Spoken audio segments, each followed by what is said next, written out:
Hello साथियों, नमस्कार। कैसे हैं आप सब? आशा करता हूँ बहुत ही अच्छे होंगे और ज़बरदस्त जिंदाबाद होंगे। हमारे चैनल पर मैथ की ये पहली वीडियो है।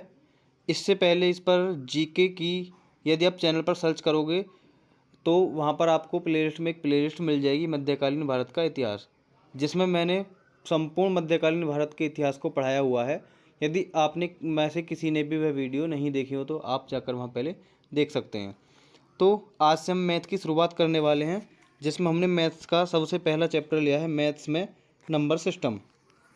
ठीक है, नंबर सिस्टम जो कि बहुत ही महत्वपूर्ण भूमिका निभाता है। यदि आप किसी भी एग्जाम में जाओगे तो यहाँ से 1 से 2 क्वेश्चन अवश्य देखने के लिए मिलते हैं।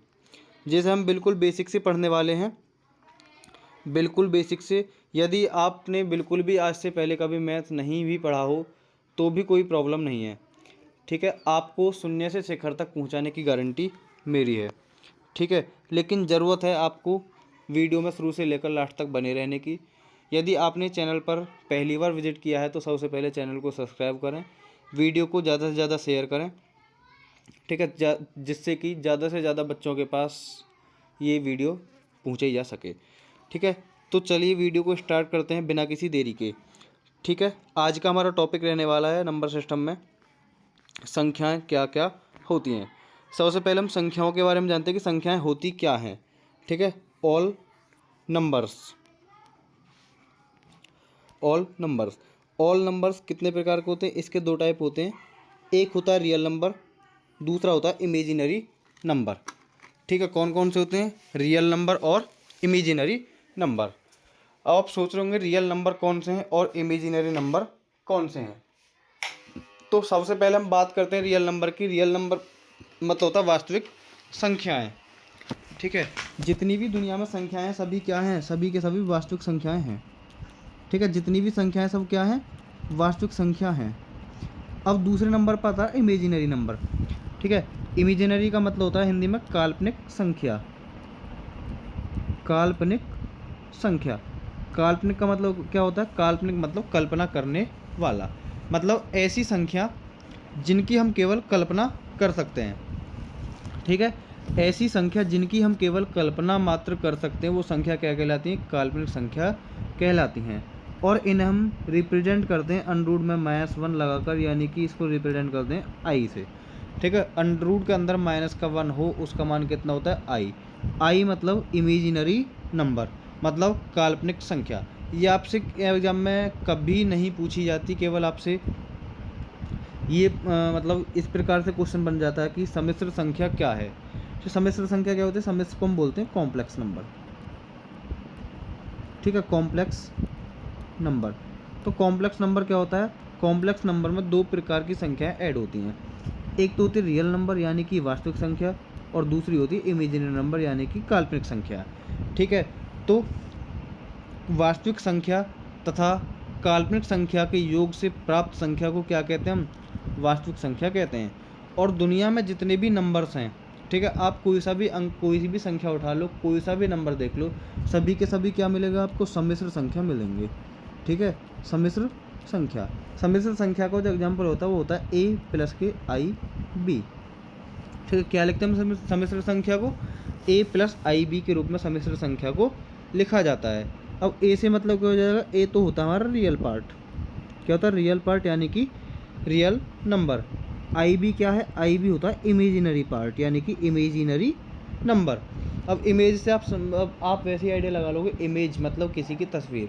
या फिर आप जैसे बोल सकते हैं कि आपसे कोई पूछे कि उधर मेले में कितने लोग आए थे। ठीक है, आपसे पूछा जाता है कि वहाँ मेला लगा हुआ था और मेले में कितने लोग आए थे, तो आपका एक जवाब मिलेगा, मेले में असंख्य लोग थे। लेकिन आप कभी मेले में आदमियों की संख्या को काउंट कर पाओगे क्या? ठीक है, तो ऐसी संख्या जिनको आप कभी काउंट ही नहीं कर सकते, सिर्फ और सिर्फ क्या कर सकते हो? उनके बारे में अंदाज़ा लगा सकते हो, या फिर केवल आप क्या कर सकते हो? कल्पना कर सकते हो। ठीक है, तो ऐसी संख्या किसके अंदर आती हैं? काल्पनिक संख्या के अंदर आती हैं, और इनको हम आई से रिप्रेजेंट करते हैं। क्लियर है यहाँ तक की बात? अब हम देखते हैं रियल नंबर के कौन कौन से पार्ट हैं। ठीक है, रियल नंबर के 2 पार्ट होते हैं, एक तो होता है इरेशनल नंबर और एक होता है रेशनल नंबर। इरेशनल का मतलब होता है अपरिमेय संख्या। ठीक है, इरेशनल मतलब अपरिमेय संख्या, और रेशनल मतलब होता है परिमेय संख्या। ठीक है, रेशनल मतलब परिमेय संख्या। अब अपरिमेय कौन सी होती हैं? ऐसी संख्या जिन्हें हम P/Q के रूप में नहीं लिख सकते। ठीक है, ऐसी संख्या जिन्हें हम P/Q के रूप में नहीं लिख सकते वो क्या कहलाती है? संख्या अपरिमेय संख्या कहलाती है। ठीक है, और परिमेय संख्या कौन सी होती हैं? जिन्हें हम P/Q के रूप में लिख सकते हैं वो संख्या क्या कहलाती हैं? परिमेय संख्या कहलाते हैं, यानी कि रेशनल नंबर्स कहलाते हैं। P/Q का क्या मतलब है? मतलब कि जिसे कि हम भिन्न के रूप में लिख सकें। ठीक है, अब भिन्न क्या होते हैं? भिन्न में दो चीज़ होती हैं, अंश और हर। भिन्न का मतलब होता है अंश बटे हर। जो भी संख्या आपकी भिन्न के रूप में लिखी जा सके उसे हम क्या कहते हैं? परिमेय संख्या कहते हैं। और जिन संख्याओं को हम भिन्न के रूप में नहीं लिख सकते वो क्या कहलाती हैं? संख्या अपरिमेय संख्या कहलाती हैं। अब रेशनल के दो पार्ट होते हैं, एक तो होता है फ्रैक्शन और दूसरा होता है इंटीजर। ठीक है, फ्रैक्शन और इंटीजर। फ्रैक्शन का मतलब होता है भिन्न।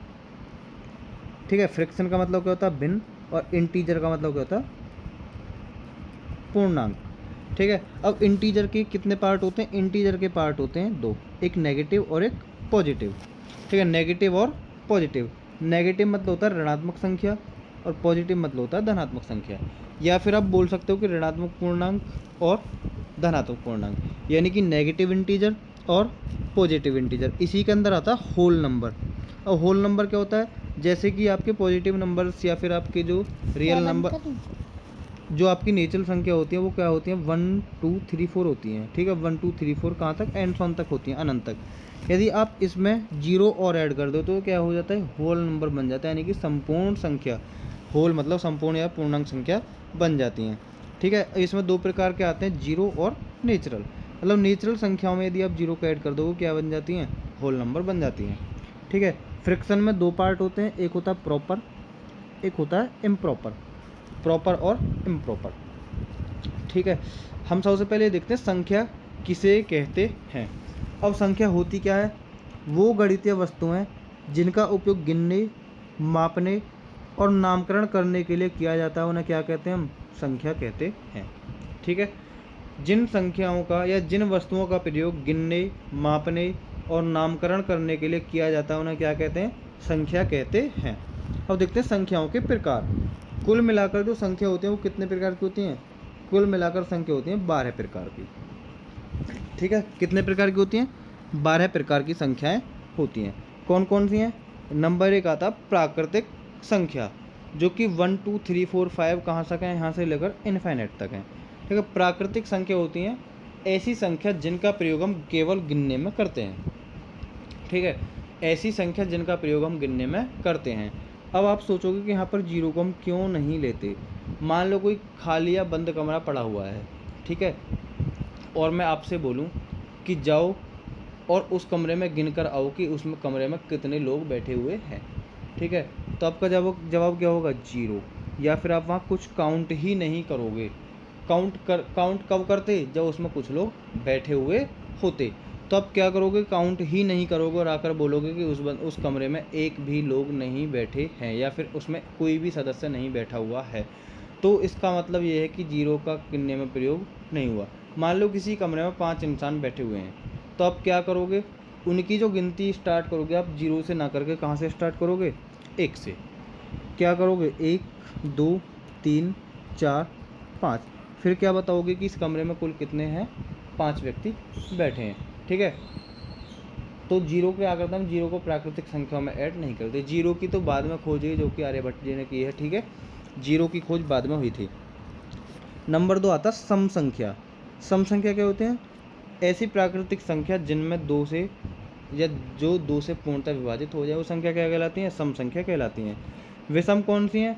जिन संख्याओं में 2 से विभाजित नहीं किया जा सकता वो संख्या विषम संख्या कहलाती हैं। नंबर 4 पर आता पूर्णांक।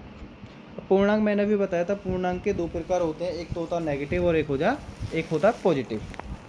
ठीक है, कौन कौन से होते हैं? नेगेटिव संख्या और पॉजिटिव, यानी कि नेगेटिव इंटीजर और पॉजिटिव इंटीजर। नंबर 5 पर आता पूर्ण संख्या। पूर्ण संख्या क्या होती है? यदि हम प्राकृतिक संख्याओं में जीरो को भी शामिल कर लें तो संख्या क्या कहलाते हैं? पूर्ण संख्या या फिर होल नंबर कहलाती है। इसे इंग्लिश में क्या बोलते हैं हम, होल नंबर। ठीक है, नंबर 6 पर आता है भाज्य संख्या। भाज्य क्या होती हैं, जिन संख्याओं के 2 से ज़्यादा गुणनखंड हों, और हम क्या कहते हैं, भाज्य संख्या कहते हैं।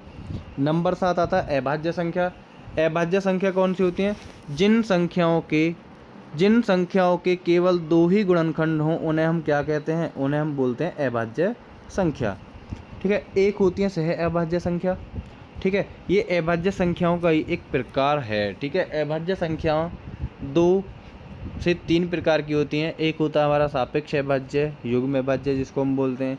उसमें क्या होता है, ऐसी संख्याओं को रखते हैं जिनके बीच केवल अंतर कितने का हो, 2 का अंतर हो। ठीक है, जैसे कि 3,5, 5,7, दोनों ही संख्या क्या है, अभाज्य हैं। लेकिन सह अभाज्य में क्या होता है, उन दोनों का HCF कितना होना चाहिए, 1 होना चाहिए। ठीक है, सह अभाज्य मतलब साथ में अभाज्य होनी चाहिए दोनों ही संख्या। अभाज्य का मतलब ये नहीं कि अगर जोड़ा है तो दोनों ही अभाज्य हों। ठीक है, मतलब ये है कि दोनों साथ में अभाज्य हों। साथ में अभाज्य होने का मतलब दोनों का HCF कितना होना चाहिए, दोनों का HCF होना चाहिए 1, तब वो संख्या क्या कहलाती हैं, सह अभाज्य संख्या कहलाती हैं। नंबर 9 पर आता है परिमेय संख्या। ठीक है, परिमेय संख्या जिन्हें हम P/Q में लिख सकते हैं। नंबर 10 आता है अपरिमेय संख्या, जिन्हें हम P/Q के रूप में नहीं लिख सकते, वो अपरिमेय संख्या है। नंबर 11 पर आता है वास्तविक संख्या। ठीक है, नंबर 12 पर आता है अवास्तविक, जो कि अभी मैंने आपको स्टार्टिंग में बताया था, कौन सी, इमेजिनरी नंबर यानी कि काल्पनिक संख्या। ठीक है, काल्पनिक संख्या को ही हम अवास्तविक संख्या भी कहते हैं। अब हम इन सभी संख्याओं की एक बार डेफिनेशन पढ़ने का मान लेते हैं, सभी की डेफिनेशन क्या है। ठीक है, सबसे पहले हम देखते हैं प्राकृतिक संख्या क्या होती हैं। ठीक है, क्या होती है प्राकृतिक संख्या, इसकी डेफिनेशन देखते हैं, प्राकृतिक संख्या किसे कहते हैं। ठीक है, गिनती में उपयोग की जाने वाली सभी संख्याएं क्या कहलाती हैं, प्राकृतिक संख्या कहलाती हैं। ठीक है, मतलब जिन संख्याओं को हम गिनने में प्रयोग करते हैं वो सभी संख्या क्या कहलाते हैं, प्राकृतिक संख्या। ठीक है, प्राकृतिक संख्या या फिर नेचुरल नंबर। ठीक है, जैसे मैंने आपको एग्जांपल भी बताया था कि कमरे में यदि आपसे मैं बोलूं कि कितने व्यक्ति बैठे हैं, या फिर किसी भी कक्षा में आपसे पूछा जाए कि कुल कितने विद्यार्थी हैं, तो आप जो काउंटिंग स्टार्ट करोगे तो काउंटिंग आप कितने से स्टार्ट करोगे, 1 से गिनना स्टार्ट करोगे। 1 2 3 4 5 6, यानी कि कहाँ तक करते हैं हम, इनफाइनाइट तक करते हैं। आप जीरो को कभी भी काउंटिंग में प्रयोग नहीं करोगे, तो क्या बोलते हैं, जीरो एक प्राकृतिक संख्या नहीं है। जीरो क्या है, जीरो पूर्ण संख्या के अंदर आता है, पूर्णांक भी नहीं है जीरो। जीरो क्या होता है, जीरो एक पूर्ण संख्या के अंदर आता है। ठीक है, नंबर 2 पर क्या है, सम संख्या। सम संख्या कौन सी होंगी, ऐसी प्राकृतिक संख्या। ठीक है, ऐसी प्राकृतिक संख्या, और प्राकृतिक कौन सी हैं, जिन संख्याओं का हम गिनने में प्रयोग करते हैं वो संख्या क्या कहलाते हैं, प्राकृतिक संख्या कहलाती हैं। और सम संख्या क्या हो जाएंगी, ऐसी संख्या जो 2 से पूर्णतः विभाजित होती हैं, उन्हें क्या कहते हैं, उन्हें बोलते हैं हम सम संख्या कहा जाता है। जैसे कि एग्जाम्पल क्या हो जाएगा, एग्जाम्पल हो जाएगा 2, 4, 6, 8। 8 के बाद क्या हो जाएगा, 10 हो जाएगा। 10 के बाद क्या हो जाएगा, 12। 12 के बाद 14। ठीक है, सेम ऐसी संख्या यदि माइनस में भी होती हैं, यानी कि -2, -4, -6, -8, -10, -12, ये भी सभी संख्या क्या कहलाएंगी, ये भी सभी संख्या सम संख्या कहलाएंगी, क्योंकि ये सभी संख्याएं भी 2 से पूर्णतः विभाजित होती हैं। ठीक है, हमें केवल इतना देखना है कि जो संख्या 2 से पूर्णतः विभाजित हो जाएं उन्हें हम क्या कहते हैं, उन्हें हम सम संख्या कहते हैं। नंबर 3 है विषम संख्या। ठीक है, नंबर 3 पर क्या है, विषम संख्या। विषम संख्या क्या होती हैं, ऐसी प्राकृतिक संख्या जो 2 से पूर्णतः विभाजित न हो सकें। ठीक है, जो 2 से पूर्णतः विभाजित ना हो सकें उन्हें हम क्या कहते हैं, उन्हें हम विषम संख्या कहते हैं। जैसे कि एग्जाम्पल हो जाएगा 1, यदि आप 1 में 2 से डिवाइड करोगे तो शेषफल 1 ही बचेगा। या फिर आप ये बोल सकते हो कि ऐसी प्राकृतिक संख्या जिन्हें 2 से विभाजित करने पर शेषफल प्राप्त कितना हो, जिन्हें 2 से विभाजित करने पर शेषफल 1 प्राप्त हो, वो सभी संख्या क्या कहलाती हैं, वो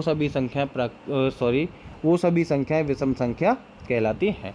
ठीक है, क्या बोलोगे, जिन संख्याओं को 2 से विभाजित करने पर शेषफल 1 प्राप्त होता हो उन्हें हम क्या कहते हैं, विषम संख्या कहते हैं। जैसे कि 1 में 2 से डिवाइड होगा ही नहीं तो शेषफल कितना बचा, 1।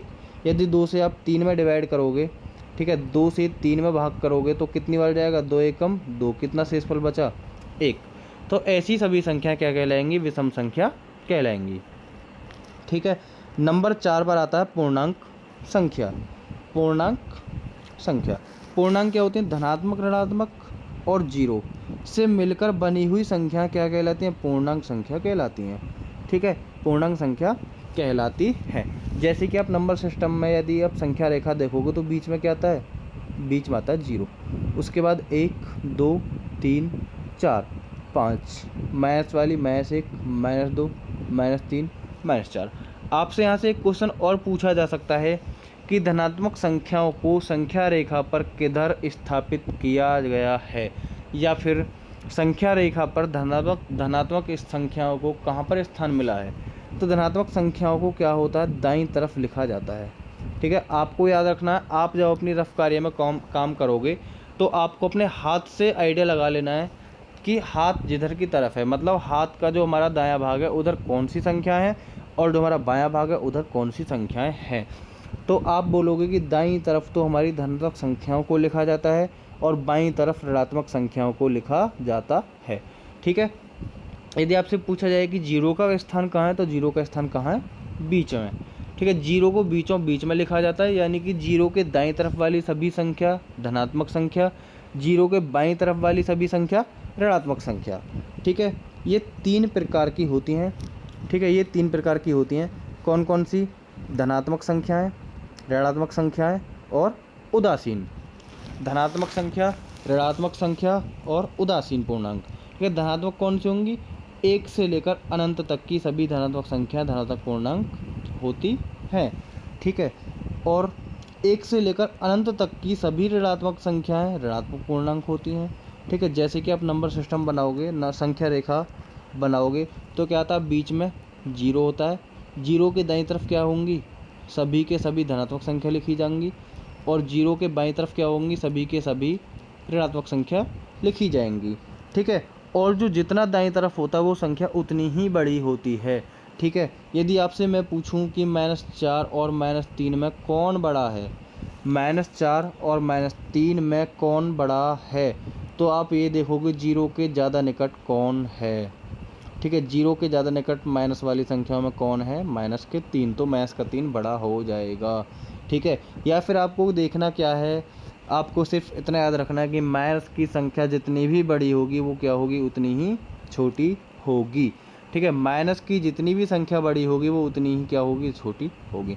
या फिर -4 और -3 में आप देखोगे कि दाईं तरफ इनमें से कौन सी संख्या लिखी हुई है। ठीक है, -4 और -3 को यदि आपको संख्या रेखा पर लिखने के लिए बोला जाए तो पहले स्थान किसका आएगा, -4 का, क्योंकि स्टार्टिंग किधर से होगी। यदि आप देखो 0 से लिखना स्टार्ट करोगे तो -3 पहले लिखा जाएगा।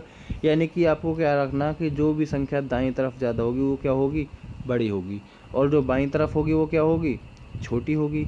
और 0 के बाईं तरफ वाली सभी संख्या ऋणात्मक संख्या, 0 के दाईं तरफ वाली सभी संख्या धनात्मक संख्या। और फिर 0 क्या होता है, 0 होता उदासीन पूर्णांक, जिसे हम तीसरे पार्ट में रखते हैं।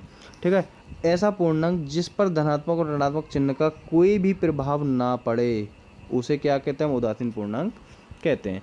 ठीक है, आपने कभी कहीं देखा माइनस का 0 लिखा हुआ, या फिर कि आपने प्लस का 0 लिखा हुआ देखा होगा, कहीं भी नहीं लिखा हुआ मिलेगा आपको, ना तो कहीं -0 लिखा मिलेगा और ना ही कभी प्लस का 0 लिखा मिलेगा। तो ऐसे पूर्णांक को हम क्या बोलते हैं, उदासीन बोलते हैं। ठीक है, उदासीन बोला जाता है, मतलब जिस पर ना तो किसी धनात्मक का प्रभाव पड़े और ना ही ऋणात्मक का प्रभाव पड़े, उसे क्या बोलोगे, उदासीन पूर्णांक बोलोगे। और एकमात्र ऐसा पूर्णांक है क्या, 0। ठीक है, 0। एग्जाम्पल संख्या रेखा का लिखा हुआ -3 -2 -1, बीच में क्या है, 0 1 2 और 3। ठीक है, इसके बाद नंबर 5 पर आता है पूर्ण संख्या। पूर्ण संख्या कौन सी होंगी, प्राकृतिक संख्याओं में यदि 0 को शामिल कर लिया जाए। ठीक है, मैंने आपको भी बताया था कि पूर्ण संख्या क्या है, यदि हम अपने पूर्णांकों में, या पूर्णांक छोड़ो, यदि हम क्या बोलें, प्राकृतिक संख्या बोलें। अब प्राकृतिक संख्या कौन सी है, जिनका प्रयोग गिनने में किया जाता है। ठीक है, यदि आप प्राकृतिक संख्याओं में 0 को भी शामिल कर लोगे तो क्या कहलाएगी, वो पूर्ण संख्या बन जाती है। एग्जाम्पल 0 1 2 3 कहाँ तक, इनफाइनाइट तक। ठीक है, नंबर 6 पर आता है भाज्य संख्या।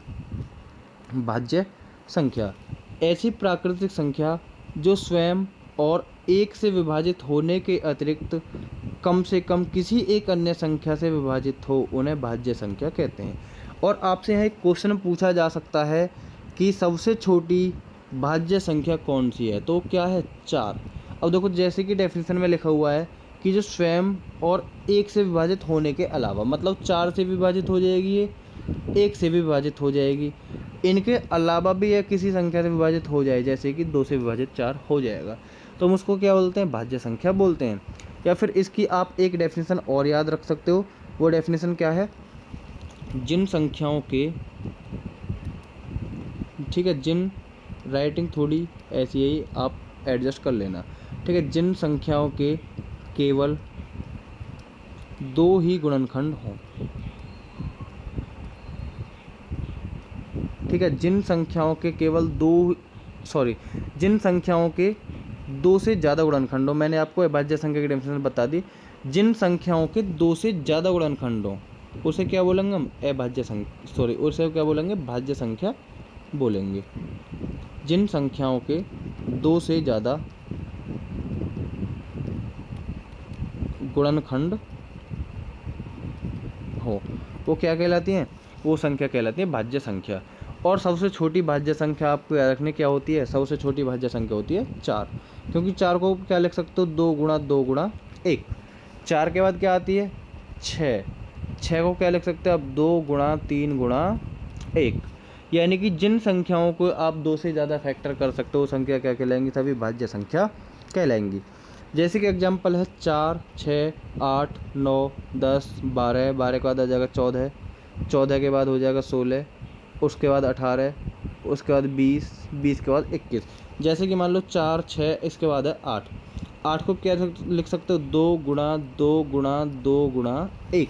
या फिर आप ये बोल सकते हो कि स्वयं के और 1 के अलावा कोई तीसरा यदि गुणनखंड हो तो भाज्य संख्या कहलाएगी। जैसे 8 को आप एक तो 8 से काट सकते हो और 1 से भी काट सकते हो, ठीक है। इन दोनों के अलावा भी हम 8 को 2 से डिवाइड कर सकते हैं, 4 से भी डिवाइड कर सकते हो, तो संख्या क्या किसके अंदर जाएगी, ये संख्या जाएगी भाज्य संख्याओं के अंदर। जैसे कि 9 को क्या लिख सकते हो आप, 3 गुणा 3 गुणा 1। तो देखो 2 से ज़्यादा गुणनखंड हो गए इसके, 3 गुणा 3 गुणा 1। या फिर आप ये सोचो कि 9 और 1 से तो कटेगा ही कटेगा, इसके अतिरिक्त किससे कट जाएगा, ये 3 से भी विभाजित हो जाएगा। तुम क्या बोल सकते हैं कि 9 भी एक क्या है, भाज्य संख्या है। जैसे कि 10 को 10 या 1 से तो आप विभाजित कर ही लोगे, साथ के साथ 10 2 से भी विभाजित हो जाएगा और 5 से भी विभाजित हो जाएगा, ठीक है। या फिर आप 10 को क्या लिख सकते हो, 2 गुणा 5 गुणा 1।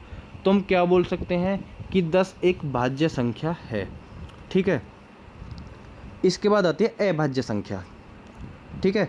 अभाज्य संख्या, अभाज्य संख्या क्या होती है, ऐसी प्राकृतिक संख्याएं जो सिर्फ स्वयं से और 1 से विभाजित हों और किसी भी अन्य संख्या से विभाजित न हों, उन्हें हम अभाज्य संख्या कहेंगे, ठीक है। या फिर आप बोल सकते हो कि जिन संख्याओं के केवल 2 ही गुणनखंड हों, ठीक है, जिन संख्याओं के, ठीक है, जिन संख्याओं के केवल 2 गुणनखंड हों, उन्हें हम क्या कहते हैं, उन्हें हम अभाज्य संख्या कहते हैं, ठीक है। केवल 2 ही गुणनखंड होंगे इसमें, या तो वो संख्या खुद या फिर 1।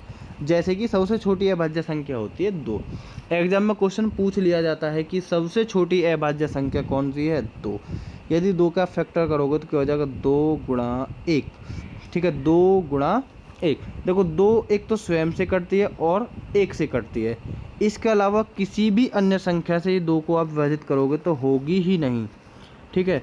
2 स्वयं से और 1 के अलावा किसी और अन्य संख्या से विभाजित नहीं हो सकती, इसलिए हम 2 को क्या बोलेंगे, अभाज्य संख्या बोलेंगे।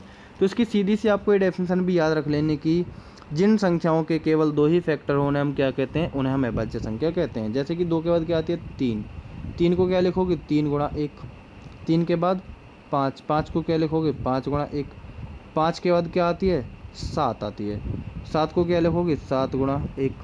7 के बाद क्या है 11, 11 को क्या लिखोगे, 11 गुणा 1। इसके बाद क्या है 13, 13 को क्या लिखोगे, 13 गुणा 1, ठीक है। यहाँ से एक और इम्पोर्टेंट क्वेश्चन एग्जाम में पूछा जा चुका है कि 1 से लेकर 50 तक कुल कितनी अभाज्य संख्याएं हैं। ठीक है, 1 से लेकर 50 तक कुल कितनी अभाज्य संख्याएं, तो कुल कितनी होती हैं 1 से 50 तक? 15। एक क्वेश्चन पूछा जा चुका है कि 1 से लेकर 100 तक कुल कितनी अभाज्य संख्याएं हैं। 1 से लेकर 100 तक कुल 25 अभाज्य संख्याएं होती हैं। ठीक है, मैंने आपको एक तो बताया कि 1 से लेकर 50 तक कितनी हो गई? 15 हो गई। 1 से लेकर 100 तक कितनी हो गई? 25 हो गई। यदि इसी बीच आपसे एक क्वेश्चन और पूछ लिया जाए कि 50 से लेकर 100 तक कितनी अभाज्य संख्याएं होती हैं। ठीक है, 50 से 100 के बीच कितनी अभाज्य संख्याएं होती हैं, तो आप क्या करोगे? 1 से 100 तक तो 25 हो गई। ठीक है, आपको 1 से 100 तक तो बताना नहीं, आपको तो केवल 50 से 100 के बीच बताना है। तो आपने कितनी संख्या एक्स्ट्रा बता दी? 1 से लेकर 50 तक की। तो 1 से लेकर 50 तक क्या करोगे? माइनस कर दोगे, यानी कि 25 से 15 माइनस करो, कितनी बची? 10। यानी कि 1 से लेकर 50 तक तो संख्या कितनी हो गई? 15 हो गई। 1 से लेकर 100 तक कितनी हो गई? 25 हो गई। 50 से 100 तक कितनी बची? मात्र 10 अभाज्य संख्या बची। ठीक है, अब अभाज्य संख्या का एक पार्ट होता है सह अभाज्य संख्या। ठीक है, सह अभाज्य का मतलब क्या होता है? कम से कम 2 अभाज्य संख्याओं का ऐसा समूह जिसका HCF 1 हो।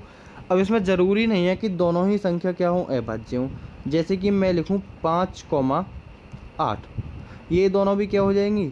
ये दोनों भी सह अभाज्य हो जाएंगी। सह का मतलब होता है साथ, जो कि साथ में अभाज्य हों। साथ में अभाज्य होने का मतलब है दोनों में कोई भी कॉमन गुणनखंड ही ना मिले, उसे क्या बोलेंगे? हम सह अभाज्य संख्या बोलेंगे।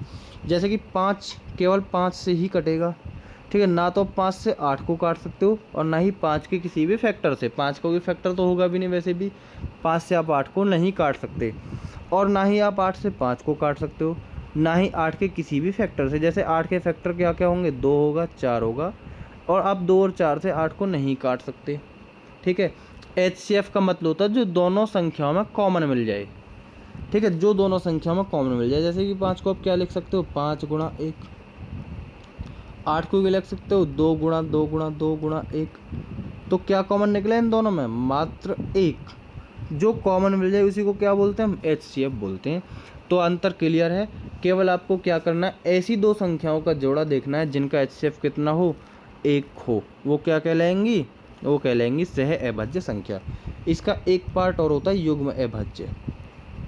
युग्म को ही हम अभाज्य को हम क्या बोलते हैं? युग्म को ही हम बोलते हैं सापेक्ष अभाज्य। ठीक है, युग्म को ही हम सापेक्ष अभाज्य भी बोलते हैं। युग्म का मतलब क्या होता है? युग्म का मतलब होता है जोड़ा, और जोड़ा किसका? अभाज्य संख्याओं का। ठीक है, युग्म मतलब जोड़ा और जोड़ा मतलब अभाज्य संख्याओं का जोड़ा। यानी कि इसमें क्या होगा? जिन संख्याओं के बीच अंतर कितने का हो? 2 का हो, और दोनों ही संख्या कैसी हो? अभाज्य हो। ठीक है, जैसे कि एग्जाम्पल हो जाएगा 3,5। इसमें 2,3 नहीं आ सकता। क्यों? क्योंकि इन दोनों के बीच अंतर कितना है? मात्र 1 का। 3,5 आ जाएगा, 5,7 आ जाएगा, क्योंकि दोनों के बीच कितना डिफरेंस है? मात्र 2 का। इसके बाद क्या आ जाएगा? इसमें 11,13 आ सकता है, क्योंकि डिफरेंस कितने का है? 1 का। ठीक है, आगे देखते हैं नंबर 9 क्या होती है? परिमेय संख्या। परिमेय संख्या क्या होती है? परिमेय संख्या क्या होती है? जिन संख्याओं को हम P/Q के रूप में लिख सकते हैं वो क्या कहलाती हैं? परिमेय संख्या कहलाती हैं। ठीक है, इसमें एक कंडीशन और होती है कि Q यानी कि हर क्या होता है? जो मतलब भिन्न होती है, एक भिन्न। ठीक है, भिन्न का मतलब होता है अंश बटे हर। ठीक है, अंश बटे हर। हर क्या होता है? नीचे वाला पार्ट होता है, और अंश क्या होता है? ऊपर वाला पार्ट। इसमें कंडीशन होती है कि हर का मान 0 नहीं होना चाहिए। ठीक है, यदि हर का मान 0 हो गया तो उसका मान भी कितना हो जाएगा? इनफाइनाइट। जैसे कि आपको यदि मैं पूछूं 0/1, तो आंसर क्या आएगा? 0। यानी कि 0 में तो आप किसी भी संख्या से डिवाइड कर सकते हो, क्या आना चाहिए? हमेशा 0। लेकिन जब भी आप किसी भी संख्या में 0 से डिवाइड करने जाते हो तो इसका मतलब होता है अनंत या अपरिभाषित या इन्फिनिटी। ठीक है, तो इसकी बस आपको एक यही शर्त याद रखनी कि उसका हर का मान 0 नहीं होना चाहिए। जैसे कि एग्जांपल जैसे मैंने लिखा है 5। अब हम किसी भी संख्या के बटे में 1 लगा सकते हैं, क्योंकि उसके मान में यदि हम 1 लगा भी दें तो उसके मान में कोई भी परिवर्तन नहीं हुआ। ठीक है, हम किसी भी भिन्न में, किसी भी क्वेश्चन में कुछ भी हो उसमें हम अपनी तरफ से परिवर्तन कर सकते हैं। लेकिन उसकी एक शर्त होती है कि उसके मान में कोई भी चेंजिंग नहीं आनी चाहिए। ठीक है, अब जैसे मैंने 5 के बटे में 1 लगाया तो क्या इसका कोई मान बदल गया? जब भी इसका कितना मतलब रहा, जब भी इसका मतलब कितना रहा, 5 ही रहा। तो हम बोल सकते हैं कि 5 एक क्या है, परिमेय संख्या है। ठीक है, 5 क्या हो जाएगी, एक परिमेय संख्या। यानी कि जितनी भी पूर्णांक संख्या हैं सभी के सभी क्या होती हैं, परिमेय संख्या होती हैं, क्योंकि हम सभी पूर्णांक संख्याओं के बटे में 1 लगा सकते हैं। यदि आपसे क्वेश्चन पूछा जाए कि क्या सभी पूर्ण संख्या परिमेय संख्या होती हैं, तो आपका जवाब आएगा हाँ, क्योंकि हम सभी संख्याओं के बटे में 1 लगा सकते हैं। और यदि आपसे क्वेश्चन पूछ लिया जाए क्या सभी परिमेय संख्या पूर्णांक होती हैं, तो आपका आंसर आएगा क्या, नहीं, क्योंकि मान लो 5/2, 5/2 भी तो एक परिमेय संख्या है, क्योंकि इसे हमने p/q के रूप में लिख दिया। ठीक है, इसलिए 5/2 भी क्या है, एक परिमेय संख्या है। लेकिन यदि आप 5 में 2 से डिवाइड करोगे तो 2.5 आ जाएगा। 2.5 एक पूर्ण संख्या नहीं है, 2.5 तो एक दशमलव संख्या के अंदर आएगा। ठीक है, 2.5 क्या है, एक अपूर्ण संख्या है, क्योंकि इसको क्या बोलते हैं, हम ढाई बोलते हैं। पूरा का वो होता है 2 या 3 या 4। ठीक है, तो हम बोल सकते हैं कि सभी परिमेय संख्या पूर्णांक ना होकर कुछ परिमेय संख्या पूर्णांक जरूर होती हैं, लेकिन सभी नहीं होती। लेकिन हाँ, सभी पूर्णांक संख्या परिमेय संख्या जरूर होती हैं। ठीक है, अब जैसे मैंने यहाँ एक और लिखा है 11/4, एक लिखा हुआ मैंने अंडरूट में 25। ठीक है, अब अंडरूट 25 जो है, 25 किसी ना किसी संख्या का परफेक्ट स्क्वायर है। ठीक है, 25 किस संख्या का स्क्वायर होता है, 5 का। ठीक है, यदि आप 25 को रूट से बाहर निकालोगे तो क्या आ जाएगा, 5। और मैंने अभी बताया 5 के बटे में आप 1 लगा सकते हो, तो 5 क्या हो जाएगा, एक परिमेय संख्या हो जाएगी। ठीक है, नंबर 10 आता है अपरिमेय संख्या।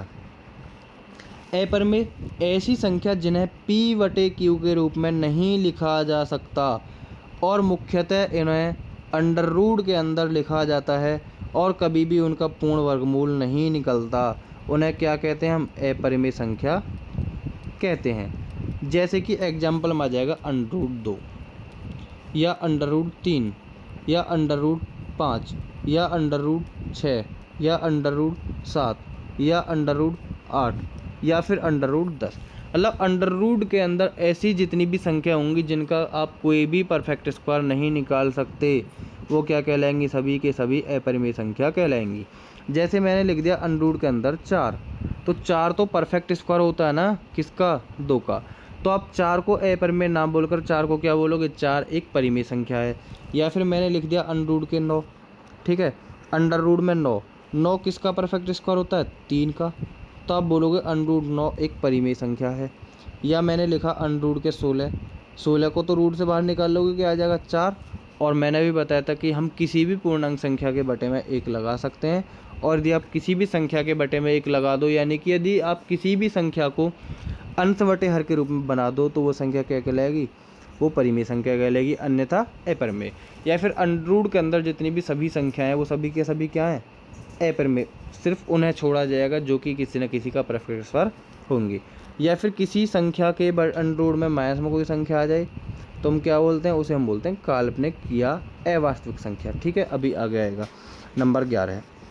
नंबर 11 है वास्तविक संख्या। वास्तविक संख्या अभी आपने पढ़ा था कि परिमेय और अपरिमेय संख्याओं को सम्मिलित रूप से लिखने पर वास्तविक संख्या प्राप्त होती हैं।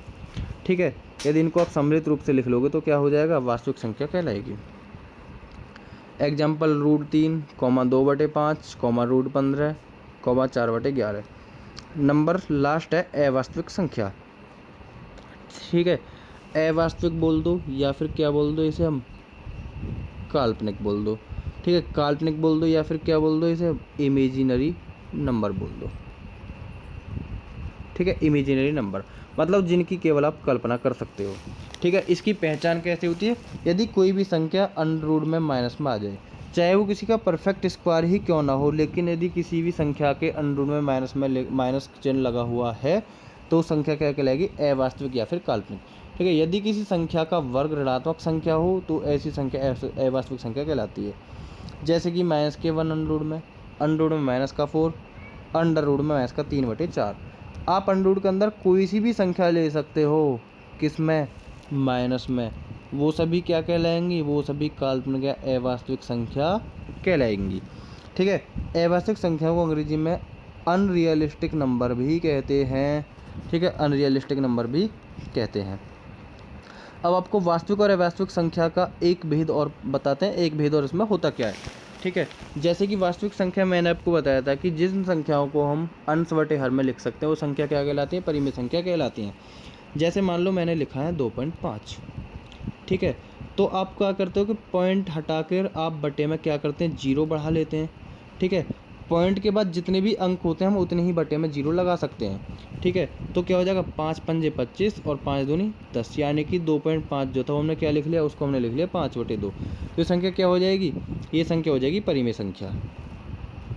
ठीक है, मान लो मैंने लिखा 5.4, तो आप क्या करोगे, पॉइंट हटाओगे, बटे में जीरो बढ़ा लोगे और 2 से संख्या कट जाएगी 27 बार, 2 से संख्या कट जाएगी 5 बार, यानी कि 27/5। तो ये क्या होगी, परिमेय संख्या होगी।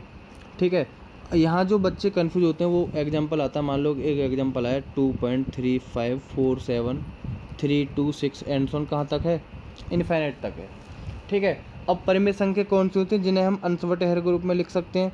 ठीक है, और अंश बटे हर में दशमलव संख्या कैसी लिखी जाती है, पॉइंट हटाकर हम बटे में जीरो बढ़ाते हैं। ठीक है, जीरो कितनी, जितने पॉइंट के बाद अंक होंगे। अब आप लोग ये बताइए कि पॉइंट के बाद यहाँ मैंने कितने अंकों को लिखा है, यदि आप गिन सकते हो तो ठीक है। देखो कहाँ तक हैं सभी अंक, कहाँ तक लिखे हैं मैंने, इनफाइनाइट तक लिखे हैं। इसका मतलब आपको नहीं पता कि मैंने पॉइंट के बाद कितने अंक लिखे, तो आप बटे में जीरो का भी आइडिया नहीं लगा सकते हैं कि बटे में कितनी जीरो लगाई जाएंगी। तो ऐसी संख्या क्या कहलाएंगी, ऐसी संख्याओं को हम कहेंगे अपरिमेय संख्या। ठीक है, ऐसी संख्याओं को क्या बोलेंगे हम, अपरिमेय संख्या बोलेंगे। तो अपरिमेय संख्याओं के अंदर दो प्रकार की संख्या जाती हैं, या तो अनरूट में हो, किसी का परफेक्ट स्क्वायर ना हो, जैसे कि √2, √3, √5, √6, √7, √8, √9 नहीं लेंगे क्योंकि √9 रूट से बाहर निकल कर 3 हो जाएगा, √10, या फिर दशमलव की ऐसी संख्या जिनको आप जो पॉइंट का अनंत अंकों तक लिखी गई हो और उनका कोई भी अंक रिपीट नहीं हुआ हो। ठीक है, जैसे और एग्जांपल लिखते हैं, मान लो 2.47325 एंड सो ऑन इनफाइनाइट। ये संख्या क्या है, ये संख्या अपरिमेय संख्या है। ठीक है, अब यहाँ भी एक कन्फ्यूजन और होती है, मान लो मैंने लिखा 2.45454545 इनफाइनाइट। आपको इन दोनों संख्याओं में कुछ डिफरेंस दिखाई दे रहा होगा कि ऊपर वाली जो संख्या है उसमें कोई भी अंक मैंने रिपीट नहीं किया, 473256, लेकिन यहाँ क्या है, बार बार क्या लिखा हुआ, 45454545। तो हम क्या बोल सकते हैं, इस संख्या को लिख सकते हैं 2.45 पर बार। इस बार का मतलब क्या होता है कि पॉइंट के बाद जो संख्या 45 बार बार रिपीट हुई है। तो रिपीटेशन की जो भी मतलब रिपीटेशन वाली जो भी संख्याएं होती हैं उन सबको हम अपरिमेय ना बोलकर हम क्या बोलते हैं, परिमेय बोलते हैं। ठीक है, आप लोग ये सोचोगे कि पॉइंट के बाद तो हमें यहाँ भी नहीं पता कि कितने अंक हैं, तो हम बटे में कितनी जीरो बढ़ाएं। ठीक है, तो यदि कोई भी अंक रिपीट होता है, और रिपीट ऐसे नहीं मतलब कोई भी अंक नहीं, कोई संख्या बनकर रिपीट होता है, कोई भी संख्या यदि अंक के पॉइंट के बाद रिपीट होती है तो उस संख्या को परिमेय के अंदर ले जाते हैं। अगर रिपीट नहीं होती है तो अपरिमेय संख्या के अंदर वो संख्या चली जाएगी। अब इसे हम लिखते कैसे हैं, ये संख्या थी 2.45 पर बार। मैं आपको इसकी एक डायरेक्टली ट्रिक बता देता हूँ। आपको क्या करना है, पहले पूरी संख्या को लिखना है। ठीक है, 245, उसके बाद आपको माइनस करना है बार से पहले वाले अंक। ठीक है, जैसे पूरी संख्या थी 2 4 5 यानी कि 245, पॉइंट को भूल जाओ। ठीक है, अब 4 और 5 के ऊपर तो बार था, मतलब 4 और 5 तो बार बार रिपीट हुए। ऐसा कौन सा अंक बचा जो रिपीट नहीं हुआ, क्या बचा, 2। उसी को क्या करना है, उसी को आपको माइनस कर लेना है। अब बटे में जो हम पॉइंट के हटा के जीरो बढ़ाते हैं, हम क्या करते हैं, पॉइंट के बाद वाले अंकों को देखते हैं कि पॉइंट के बाद कितने अंक थे, हम बटे में उतने ही जीरो लगा लेते हैं। ठीक है, अब आप देखोगे कि पॉइंट के बाद ऐसे कितने अंक हैं जो रिपीट हुए हैं, 2 अंक हैं। ठीक है, और दोनों के ऊपर ही बार लगा हो तो 2 क्या करेंगे हम, 2 बार बटे में 9 आ जाएगा। ठीक है, आप इसको सॉल्व कर लो, क्या हो जाएगा, 243/99। अगर ये संख्या किसी से कट जाती है तो काट लेते हैं। ठीक है, जैसे कि 3 से दोनों ही संख्या डिवाइड हो जाएंगी, 3 8 24, 3 1 3, और 3 से भी कट जाए कितनी बार, 33 बार। ये दोनों ही संख्या अभी भी 3 से डिवाइड हो जाएंगी, 3 से 27 बार और 3 से 11 बार। तो इसका जो सही उत्तर हो जाएगा वो कितना हो जाएगा, 27/11। ठीक है, 27/11। अब यहाँ से एक क्वेश्चन और मैं आपके लिए बोलता हूँ, जैसे कि मान लो क्वेश्चन आ जाए 2.4 और केवल 5 के ऊपर बार लग जाए। इसका मतलब क्या है कि 5 बार बार रिपीट हुआ, ना कि 4। ठीक है, तो इसको कैसे करोगे? मैंने लिखा 2.45। आपको सबसे पहले वही काम करना, पूरी संख्या लिख लेनी है। ठीक है, उसके बाद माइनस करना है ऐसे कितने अंक बचे जो रिपीट नहीं हुए। एक तो था 2 और एक क्या था 4, मतलब कि आप क्या बोल सकते हो 24 रिपीट नहीं हुआ। इसको आपने कर दिया माइनस। अब बटे में हम क्या करते हैं, पॉइंट के बाद वाले अंकों को देखते हैं कि पॉइंट के बाद कितने अंक हैं जो रिपीट हुए हैं। ठीक है, पॉइंट के बाद कुल मिलाकर तो कितने पॉइंट हैं, कितने अंक हैं, 2। अब इन 2 में से एक तो ऐसा अंक है जो रिपीट हुआ है, तो एक बार तो लगा लेंगे हम 9। ठीक है, एक ऐसा अंक है जो रिपीट नहीं हुआ, उसके लिए क्या लगाएंगे हम 0। हम पॉइंट अटैक करते क्या, पॉइंट अटैक हम बटे में 0 ही तो लगाते हैं। ठीक है, लेकिन यहाँ क्या है, यहाँ अंक रिपीट होने वाले मतलब उनके ऊपर बार लग जाता है। ठीक है, तो आपको क्या करना है, जो बार वाले हैं, ठीक है, उनके लिए क्या करना है, गिनकर 9 लगा देने हैं, और जो बिना बार वाले हैं उनके लिए क्या करना है, एक 0 ऐड कर देनी है। अब आप 245 से 24 माइनस करोगे तो कितना बचेगा, 5 में 4 घटे 1, 4 में 2 घटे 2, यानी कि 221/90। यही आपका सही उत्तर हो जाएगा। ठीक है, अब मान लो मैंने आपके लिए क्वेश्चन और लिखा 2.045 और इसके ऊपर बार केवल 5 के ऊपर है, तो आपको क्या करना, पहले तो पूरी संख्या को लिखना 200,045। ठीक है, फिर आपको माइनस करना है बार से पहले क्या है 204, बटे में क्या करना है, पॉइंट के बाद कितने अंक हैं, आप बोलोगे कुल मिलाकर तो पॉइंट के बाद 3 अंक हैं। ठीक है, लेकिन आपको देखना ये है कि कितने अंकों के ऊपर बार लगा हुआ, केवल एक अंक के ऊपर, तो एक बार क्या करोगे 9 लगा दोगे, और 2 अंक कैसे हैं जो बिना बार के हैं, तो 2 बार क्या करोगे, बटे में 2 बार 0 लगा दोगे। ठीक है, 2045 में से 204 माइनस कर दो, बटे में 900 आपका सही उत्तर हो जाएगा। ठीक है, मान लो ये क्वेश्चन होता 2.045। अब बार कितने क्वेश्चन के ऊपर, कितनी संख्याओं के ऊपर, केवल 2 संख्याओं के ऊपर। तरीका वही रहेगा, आपको पहले पूरी संख्या लिखनी है 2045, फिर माइनस करना बार से पहले क्या लिखा हुआ 20, फिर क्या करना बटे में कितने अंकों पर पॉइंट के बाद बार है, 2 अंकों पर बार है, क्या करोगे 2 बार 9 लगा दोगे, और एक अंक ऐसा बचा जो कि बिना बार के, तो क्या करोगे, एक 0 लगा दोगे। ठीक है, माइनस करोगे 2025 बचेगा, बटे में 990, ये आपका करेक्ट उत्तर हो जाएगा। ठीक है, लेकिन आपको उत्तर जब करना है यदि आप मतलब दोनों कैसे पे दी एक हो, ये दोनों संख्या तो 3 से कट जाएंगी। ठीक है, 3 6 18, 2 बचे, 3 7 21, 3 5 15, बटे में ये भी कट जाएगा 333। 3 से ये संख्या अभी भी कट जाएगी, काट सकते हैं। ठीक है, 3 दूनी 6, 3 दूनी 6, 3 5 15, ये कट जाएगा 110 बार। अब 3 से नहीं कटेगा तो क्या हो जाएगा आपका उत्तर, अभी भी ये 3 से कट जाएगा, लेकिन नीचे वाली संख्या 3 से नहीं कटेगी, तो आपका सही उत्तर हो जाएगा 225/10। तो कैसी लगी आपको वीडियो, कमेंट बॉक्स में ज़रूर बताना। हम इसी चैप्टर को यहीं से आगे बढ़ाने वाले हैं। ठीक है, आपको वीडियो को ज़्यादा से ज़्यादा शेयर करना है। मिलते हैं कल नेक्स्ट वीडियो में। नमस्कार, जय हिंद, बाय।